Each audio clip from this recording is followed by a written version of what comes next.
Hello again, everybody, and welcome to Classic Moments. I'm Bruce Howard. It's hard to believe it's been 15 years since Tulsa made a magical run in men's basketball in 2003. This was a team that started very strongly and was highly ranked, then had a dip in the midseason, but finished very strongly, winning the WAC championship and then getting to the NCAA second round before a heartbreaking loss to Wisconsin. Here's a look at the trials and travails of that season. Coming into the 2002-2003 season, TU basketball had been on a roll. 9 years, 7 NCAAs, 3 Sweet 16s, 1 Elite 8, and an NIT championship. And in December, the Hurricane was ranked number 19 in the country.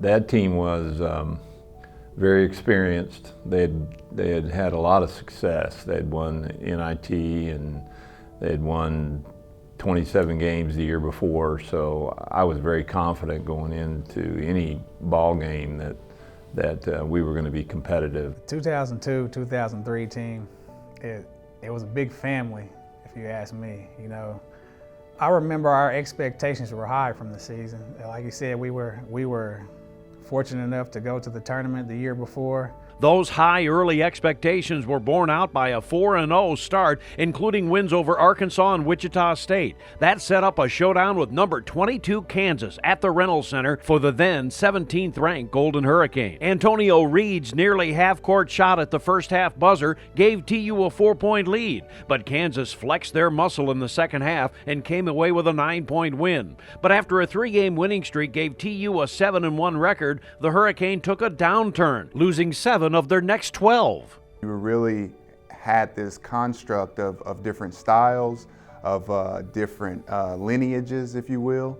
And so we were all trying to come together, and early in the season that played out not boding well for us. Losses to Iowa and SMU at home hurt, but what probably was the low point was a 58-57 loss to a 4-12 San Jose State team that had never beaten Tulsa. Add to the loss was the dismissal of Antonio Reed, which came in the midst of that slump. It really hurt them when Antonio was gone. He was a vital part of that. An important part of their team was taken away. Well, we were always big guard oriented, you know, so we played with speed. We really didn't rely on the size, so we kind of just had some players that were ready to take in or step in and take his place. And that's huge. I mean, when you talk about a 2-guard front, but we really had an open system with Reed where it was a 3-guard front. So you go from 33% of the ball handling responsibilities to all of a sudden 50-50, and that's a big jump. At first it was difficult. I'd say the first game or two after he was gone, it was difficult. We kind of had that come to Jesus moment and all kind of got ourselves aligned as far as what our roles would be going forward.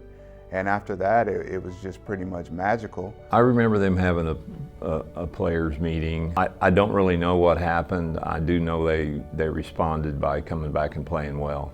We quickly realized that KJ needed to have the ball, and when he didn't have the ball, Dante needed to have the ball.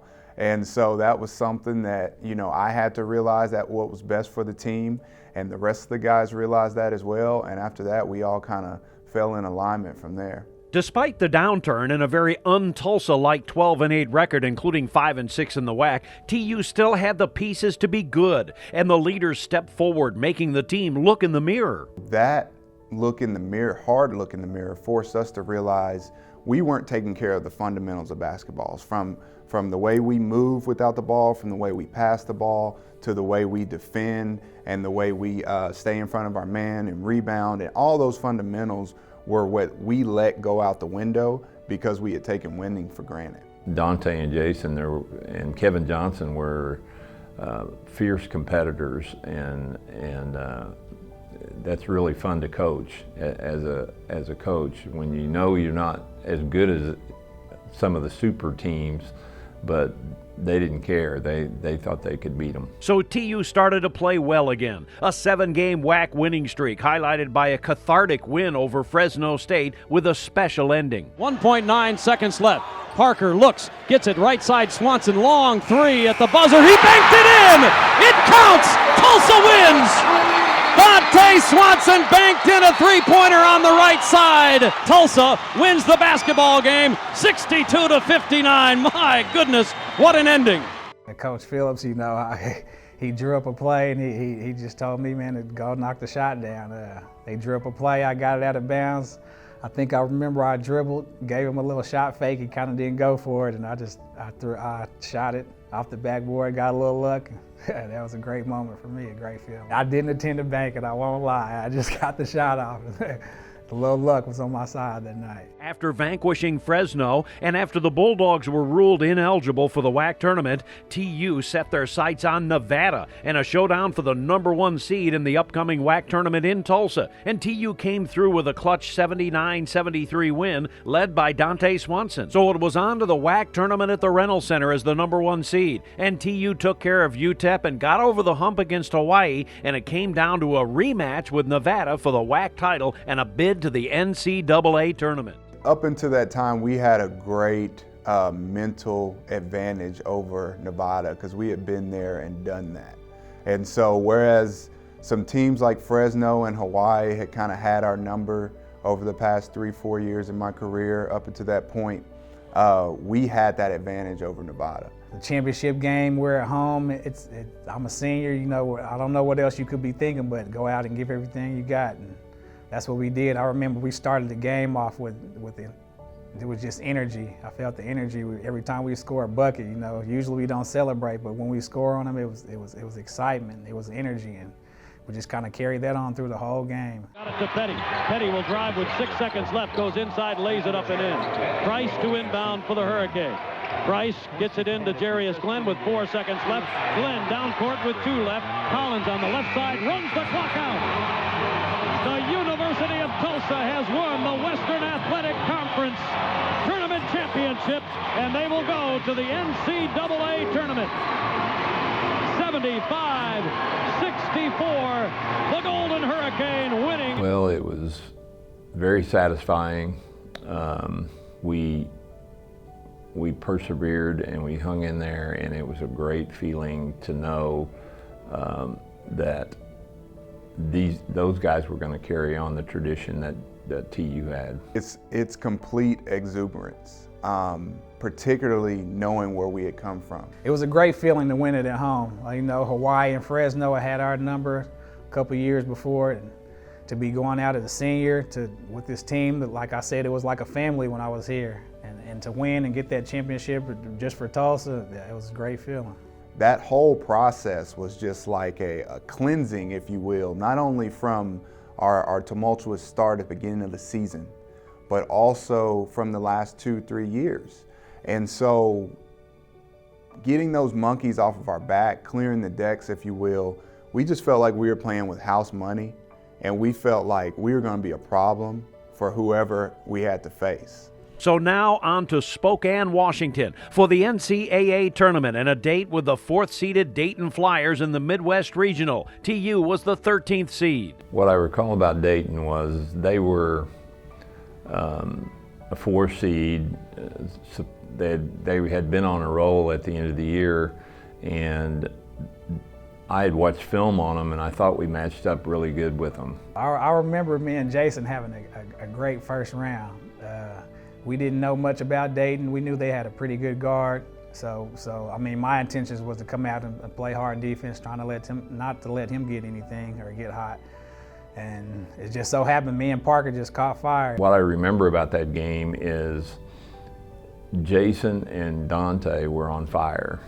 They would just come down, and we'd pass it a couple of times, and then they would shoot it and make it. I mean, it was as simple as that. It's just one of those times in life where everything's going right, where everybody's playing their right position, everybody's talents are used to a maximum effect. So TU jumped on the favored Flyers from the start and had a lead as large as 19 in the first half, but Dayton tied the game late and the Hurricane had to respond. Basketball's kind of like a game of spurts, and you know, we jumped out on them early, and they made their run, and we kind of kept our composure because we had been in this situation before from making it to the tournament the previous year.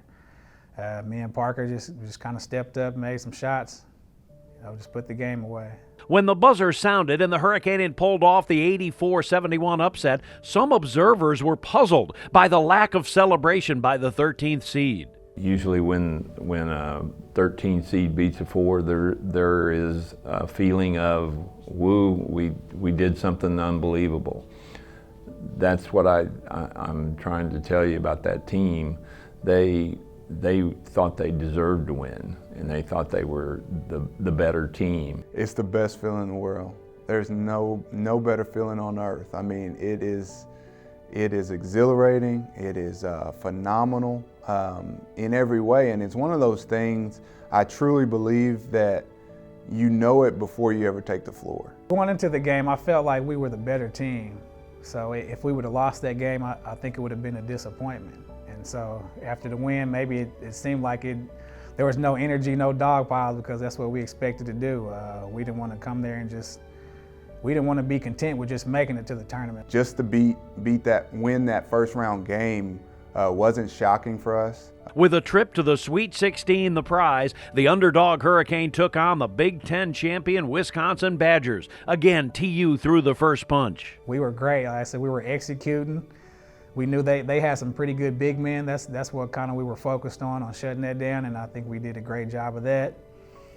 It just comes down to the end of the game. We carried over from the Dayton game into the Wisconsin game. We continued to play exceptionally well until the 4-minute mark. It was one of those things where things were clicking, our shots were falling, and we were running away with the game. The Hurricane held Wisconsin at bay almost the entire game. TU led by 7 at half and had several double-digit leads in the second half. Then, with just under 4 minutes to play, I'll never forget, KJ hit a jump shot, I believe, and ding, we hit that 10, and I said, that's game. We got it. We're in Sweet 16.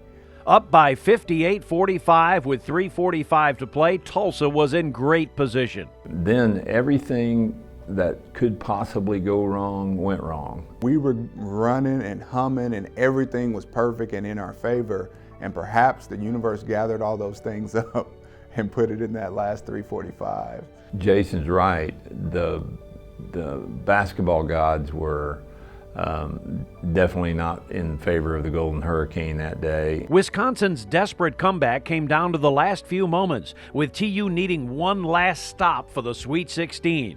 But with everyone focused on Devin Harris, he tossed cross-court to Freddie Owens, whose shot found the mark for the Badgers. That was one of the toughest losses I've ever had. I didn't know what to tell the players because they had played so good. When that ball went through the nets, I mean, you just have a feeling of ultimate despair and loss, you know, and heartache. Tough way, you know. I still don't like to talk about this moment because it still hurts, but I feel like we should have been moving on. Even that last game was a microcosm of our season. You know, we started out high, we hit the lowest lows, and we went back to the highest highs. Unfortunately, we ended on a low. But anytime you get to hang up an NCAA tournament banner, particularly when you go to the tournament as a lower seed and are able to win a game, and again with that Tulsa across your chest, that's another one that goes down for the great history of Tulsa basketball. And I think we gained that confidence just from having winning seasons. You know, I think that maybe does something to your ego on the court. Like, we feel like, hey, who are you guys? We've been winning. I think we play pretty hard. You got to lace up your shoes like we do, one shoe at a time. So there was nobody who we were afraid of. We didn't think there were any giants out there. We could go play with anybody. I still think that team was one that was really special, and that TU fans should be very, very proud of.